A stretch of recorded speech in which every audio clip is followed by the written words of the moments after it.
അങ്ങനെ നമ്മുടെ വിക്ടർ ഹാർബറിലോട്ടുള്ള യാത്രയിൽ രണ്ടാം ഭാഗം നമ്മളിവിടെ വരികയാണ്. വിക്ടർ ഹാർബറിൽ നമ്മൾ എത്തിയില്ല. അതിൻ്റെ പകുതി വഴിക്കുള്ള ഒരു പാർക്കിൽ നമ്മളിങ്ങനെ സ്റ്റക്കായിട്ട് നിൽക്കുകയാണ്. അതാണ് ഇപ്പോൾ നിങ്ങൾ കണ്ടുകൊണ്ടിരിക്കുന്നത്.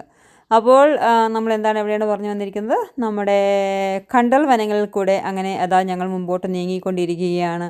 എന്താണ് മുമ്പിൽ കാണുന്നത് എന്ന് കാണുവാനുള്ള ആകാംക്ഷ ഞങ്ങൾക്കുണ്ടായിരുന്നു. കുറേയധികം ആളുകൾ അതിനെ ചൂണ്ടിക്കാണിക്കുന്നത് കണ്ടതുകൊണ്ടാണ് ഞങ്ങൾ മുമ്പോട്ട് നീങ്ങിയത്. അതൊരു ബ്ലൂ വെയിലാണോ, അതോ ഒരു ഡോൾഫിനാണോ, അതോ ഒരു സീലാണോ എന്നറിയുവാൻ, അതോ ഒരു സാധാരണ മത്സ്യം തന്നെയാണോ എന്നറിയുവാൻ ഞങ്ങൾക്ക് ആകാംക്ഷ തോന്നി. അത് കാണുവാനായിട്ടാണ് ഈ മതിലുകളൊക്കെ ചാടി ഇറങ്ങി ഞങ്ങളും താഴോട്ട് പോകുന്നത്. നേരായ വഴി 10 മീറ്റർ അകലെ ഉണ്ടായിരുന്നിട്ടും ഞങ്ങൾ ഈ വഴികളിൽ കൂടെ തന്നെ ചാടിക്കിടക്കുവാൻ തീരുമാനിച്ചു. എപ്പോഴും മതിൽ ചാടിക്കിടക്കുക എന്നതാണല്ലോ നമ്മൾ മലയാളികളുടെ ഒരു സ്വതവേ ഉള്ള ശീലം. അങ്ങനെ ഞങ്ങൾ ആ മതിലുകൾ ചാടിക്കിടന്ന് താഴോട്ട് വീണ്ടും യാത്രയായി. എന്താണ് നടന്നിട്ടും ഞങ്ങൾ എത്തപ്പെടാത്തത് എന്ന് ഞങ്ങൾ ചിന്തിക്കുന്നുണ്ടായിരുന്നു. ഇടയ്ക്കിടയ്ക്ക് അതാ ദൂരെ ആ മീനിനെ ഞങ്ങൾ വീണ്ടും കാണുന്നു. ഒരു കാന്തം അട്രാക്ഷൻ ചെയ്ത് ഞങ്ങളെ ആകർഷണം ചെയ്ത് അങ്ങോട്ട് കൊണ്ടുപോകുന്നത് പോലെ ഞങ്ങൾ വീണ്ടും അതിൻ്റെ അടുത്തുകൂട്ട് പോയിക്കൊണ്ടിരുന്നു. നടുക്ക് നിങ്ങൾക്ക് കാണാം ഒരു സ്റ്റാൻഡിങ് പ്ലേസ്. ഈ കുഞ്ഞു 3-4 വയസ്സുള്ള പിള്ളേർ ഈ കടലിൽ ഈ അറ്റത്ത് നിന്ന് നീന്തി അവിടെ കയറി എത്തപ്പെട്ടതാണ് നിങ്ങൾ കാണുന്നത്.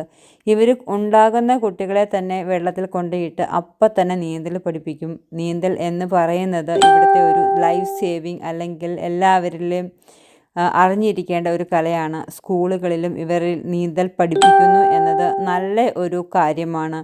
ഇവിടുത്തെ വിദ്യാഭ്യാസ രീതി എന്ന് പറയുന്നത് നമ്മൾക്ക് ജീവിച്ചിരിക്കുമ്പോൾ അല്ലെങ്കിൽ നമുക്ക് ഡെയിലി നമ്മുടെ ജീവിതത്തിൽ നമ്മൾ അറിയേണ്ടുന്ന വിദ്യകളെക്കുറിച്ചുള്ള ഒരു പഠനം കൂടിയാണ്. കളിക്കുവാനും ഓടുവാനും അതുപോലെ തന്നെ നമുക്ക് നീന്തുവാനും എന്നു വേണ്ട നമ്മൾ സാധാരണ ഹോംവർക്കുകൾ എഴുതി പഠിപ്പിക്കുന്നത് പോലെയല്ല. എങ്ങനെ വായിക്കാമെന്നും വായിച്ചു കഴിയുമ്പോൾ ബുക്ക് അവരുടെ കയ്യിൽ കൊടുത്ത് നിങ്ങൾക്ക് വേണ്ടുന്ന ഇൻഫർമേഷൻ വായിച്ച് എടുത്തുകൊള്ളൂ എന്നുള്ള രീതിയിലുമുള്ള പഠനമാണ് കൂടുതലും ഞാനിവിടെ കണ്ടത്. അങ്ങനെ ഞങ്ങൾ ഇടുങ്ങിയ നടപ്പാതയിലൂടെ മുമ്പോട്ട് നീങ്ങി. വളരെ മനോഹരമായ ഒരു യാത്ര തന്നെയായിരുന്നു. ഇടവഴികളിലുടനീളം നമുക്ക് കുറേയധികം അലോവേറയുടെയും അതുപോലെ തന്നെ വളരെ അധികം നമ്മൾ പൂവും ഇതെല്ലാം കൂടി ഇറങ്ങിയ ഈ മനുഷ്യൻ എങ്ങനെ താഴെ എത്തി എന്ന അത്ഭുതത്തിൽ ഞാൻ നോക്കി. ഇങ്ങേര് അപ്പുറത്ത് കൂടെ ഏതോ മതിലിൽ കൂടെ ചാടി വന്നു. ഞങ്ങളിൽ ഈ ഇടവഴിയിൽ കൂടെ കടന്നു വന്നപ്പോൾ ഞങ്ങൾ കുറേ അധികം വിഷസസ്യങ്ങൾ എന്നൊക്കെയാണ് എൻ്റെ വായിൽ വരുന്നത്. വിഷസസ്യങ്ങളല്ല, ഔഷധ സസ്യങ്ങൾ.